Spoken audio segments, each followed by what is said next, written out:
everyone, welcome back to the Madeline Makes Bake Off series week 5. This is the Roaring 20s week. No, I will not be tap dancing for you. So the challenges for this particular week were custard pies, apparently those were very popular in the 1920s, beignet soufflés with sabayon, and a prohibition cake. Those were our 3 challenges, and today I will be making a prohibition cake. For those of you who don't know, prohibition was an era in the United States in which alcohol was banned. So today I will be making a prohibition cake based on the cocktail Bourbon Sidecar. You may be wondering why I chose this particular cocktail.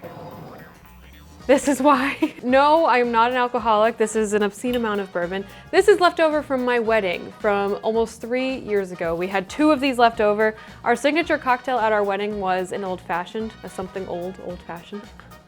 And I thought about doing an old-fashioned for this cake because it is our favorite cocktail. It's one I love. But at the conclusion of our wedding, we had 2 of these left over. And one of the things we've made with it very frequently is a whiskey bourbon sidecar. Stop. Typically a sidecar is made with bourbon, orange liqueur, and just some lemon and a little bit of sugar around the rim in a lemon twist if you're feeling particularly fancy with it. I'm really excited for this challenge. This is the first decorated layered cake of our little bake-off series. So I'm really excited to get started. Let's do it. All right, so for this challenge, I'm actually using a homemade flour blend. Throughout this series, I have been changing which kind of flours I use. One of the tricky things with gluten-free baking is the blends of flour really differ between brands.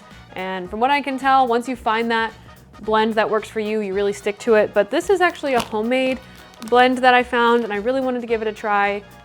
To be fair, the author really spoke highly of it, so that's what I'll be using today. So this is a combination of different starches and other ingredients that I don't really understand. Because this is a cocktail I've really grown to love, I thought I would try to make that into a cake. So the way I'm doing that is I will be making an orange sponge cake, and then I will be putting a lemon simple syrup in between the layers. I'll put it on the sponges after they're baked, because I do want that hint of lemon with the sugar as well. So I thought the simple syrup would be a good way to kind of get that sweetness and that lemon together. And then the buttercream on the outside is where I'm going to infuse the bourbon. This is a challenge where I will obviously be decorating. I think it's the first one where I'm really stepping up in terms of decoration. So my interpretation of this decoration is to make it a bit of a deceiving cake. So during Prohibition in the United States, some establishments would serve their alcohol in teacups so that anyone who looked through the window or who stopped by, and I think also for women, this was popular to serve it in a teacup because it was classy or something. But that way, if someone looked in, they just saw respectable people enjoying tea or coffee, certainly not alcohol. So I will be decorating my cake to look very pretty and feminine. I'm gonna pipe some flowers. A cake you would not expect to be bourbon flavored. So that's kind of my interpretation of that. I think that's a good idea. The trickiest part, I think, of this is making sure the flavor's balanced. That's what makes a good cocktail a good cocktail. So if my cake is too orangey, then maybe the bourbon's not even really gonna shine, which it does in this cocktail, so. All right, so now I'm gonna add my dry ingredients. I'm gonna add this in kind of a little bit at a time. I try to not use my KitchenAid as much as possible, because I'm trying to be more in touch with the textures of my batters and things like that, and I think that's easier when you get it under your hands. So hopefully this doesn't come out lumpy, because that's one of the things that a KitchenAid can really help with. But when it comes to textures, especially with gluten-free baking, that's something I'm trying to understand by feel of my hand. So if you're wondering, girl, why aren't you using your beautiful mixer? That's why. I will be using it later though, because I refuse to make buttercream by hand. That is a no.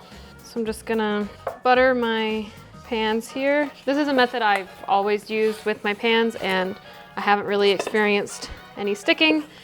So I'm gonna stick with this method. That was funny. So just take it and then I just twist it like this. Get it all over.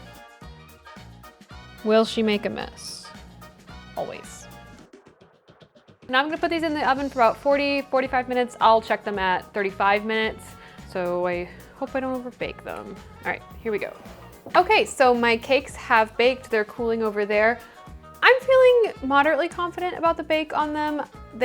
When I poked them, they seem to be baked, but one of the cakes has sunk quite significantly in the middle. Here, I'll grab it. It's sunk quite a bit in the middle, and I'm not really sure why. It's a pretty significant dip. There's nothing I could do about it now. And while it cools, I am going to go ahead and make my buttercream. Now, I love buttercream. However, my least favorite of all buttercreams by a huge margin is an American buttercream. If you don't know what that is, an American buttercream is just butter and powdered sugar, an obscene amount of powdered sugar. And that's the reason I don't like it. It is so sweet that I think it just completely takes over a cake, and that's why I don't really like supermarket cakes, because they all use American buttercream. But I will be using American buttercream in this recipe today. I did some research about adding alcohol into buttercreams, and it seems that the American buttercream is the best one to do that. All right, so I'm gonna give this I'm gonna beat this butter into submission. Just kidding, I'm gonna beat it till it's light and fluffy. Okay, so my butter has been beaten, so now I'm gonna just slowly add this amount of powdered sugar. This is why I don't like American buttercream. This is just a lot of sugar. Okay, so that's pretty good in consistency. Now I'm going to add about 4 tablespoons of bourbon. I want the bourbon to be pretty strong in here because it's a boozy cake. So if I was maybe going for like undertones of bourbon, then maybe I'd do a little bit less. But I'm not. I'm really going for... How rude, don't they know we're filming? Oh, gosh. That's a lot of bourbon. Look at that. That looks like a really good buttercream. All right, I'm gonna give it a taste. Okay, yeah, I taste the bourbon. I mean, I also mainly taste sugar, but I do get the bourbon. Okay, so here are the cakes. They're a bit cooler. As you can see, they're quite dark on the top. I'm not too worried about that. It might be an indication they were overbaked. But then again, here's this one that's super concave in the middle. I really don't know why. There we go. That looks great. Oh my gosh, look how pillowy that looks. So far, I am really impressed with this flour blend. It doesn't look dense at all. This cake is raw. So it's completely raw in the middle.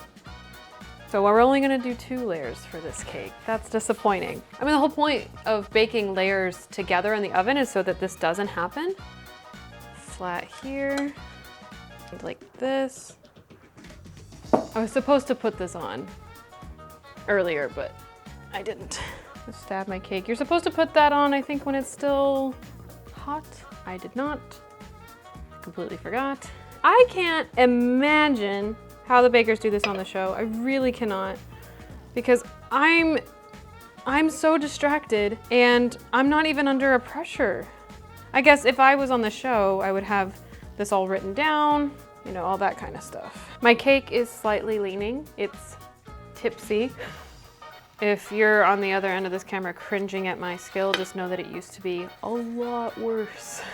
So for the decoration, I'm going for a very dainty, very feminine look.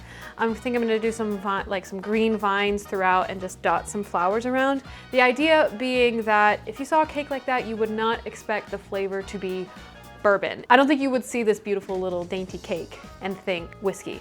So that's kind of playing off of the cocktails being served in teacups during Prohibition. Could go with a bit more height on these. I'm still new to flowers like this, but they're really beautiful and effective when you get them right. It kind of looks like a gender reveal cake because of my color choices. It is not a gender reveal cake. All right, okay. Is the cake done? I think the cake is done. Wow! So if you had to guess what flavor this cake was, would you think a whiskey sidecar? I don't think you would. I am so pleased with this. Oh my goodness! I have to say, I know I haven't recorded my baking journey, but from where I started with baking to make something like this, I love it. All right, I'm gonna Snapchat my mom now. All right, so the cake is done. I am so pleased with how this looks. I think this is my favorite bake thus far. I'm really, really proud of this. I always second guess myself when it comes to decorating cakes, but the vision I had in my mind was a dainty little cake that tastes like whiskey, and that's what I have here. Well, hopefully it tastes like whiskey. We still have to taste it, so I'm gonna slice it from the ugly side over here. It's a bit warm in here. My buttercream is melting. I can only imagine what it would be like in the tent. So let's give it a slice. Ooh, feels nice and soft. There's our cake. The texture looks really good. I am so pleased that it looks like that for a gluten-free cake. Okay, so here's our slice. I got a nice bit of buttercream here in the middle. The cake seems soft and moist, hoping some of that lemon syrup came through even though I applied it in just about every way possible. The cake was cold and I had already put some buttercream. But you know, you see the bakers do weird things on the show. Okay, let's taste it. Wow, I definitely get the bourbon. I'm so surprised. That is a good cake. It's really moist. I don't think I'm really getting the lemon syrup like at all. But that could be because I put lemon syrup on an orange cake. So I'm just tasting citrus. I definitely get that bourbon. That's a pretty strong taste. And the texture of the cake is really, really good. It's nice and light. It's moist, it's fragrant with the taste of the orange, very orangey. Wow, that is great. I think that captures the essence of a whiskey sidecar. I'm so pleased with this. I'm gonna give myself another star baker. I just think I nailed what my vision was, and sometimes that is half the battle. I always feel bad for the bakers who execute what they plan to execute and the judges don't really love it. Well, I executed what I planned to execute and I am the judge. And so I'm very pleased. That's always really rewarding when you have a vision and then you make that vision. I'm so pleased with my dainty little whiskey cake. Never thought those words would come out of my mouth. This texture is perfect. I don't know if it's because of the flour blend I used. I don't know if it's just because I'm getting a little bit better as a baker. I'm gonna say that that's part of it. But I'm really pleased with the texture. It's moist, it's spongy, it's light. I'm so pleased with this. Wow, star baker goes to me. Yay! I wonder what Paul would think, genuinely. I know Prue would say there's not enough alcohol. And Mary. What is it with old British ladies eating too much alcohol? But I think I executed what I came to execute, and I kind of think the judges would like it. I don't think it hits a level of difficulty that maybe they're looking for in week 5, but I think I did a good job, and I think they would think so too, dare I say. All right, well, that is the conclusion of the Roaring 20s week. What a wild bake this was. I really enjoyed it. I hope you did too. If you did, give this video a like. If you want to see more videos like this, then subscribe. We have 5 more weeks left. Cannot believe that. I've already baked things that I never thought I would. I've already taken on challenges that I never thought I would. So I'm really enjoying this series so far. It's hard to think we're at the halfway point, but I hope you've liked this series. If you have, comment down below, what cocktail would you have made into a cake? I'm curious to know. Now I'm going to enjoy my drink. What could I be having? Only I will ever know. Well, I hope you enjoyed this video, and I'll see you on the next one.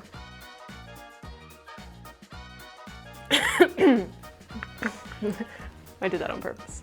I can actually drink whiskey. I did that on purpose, it's a joke.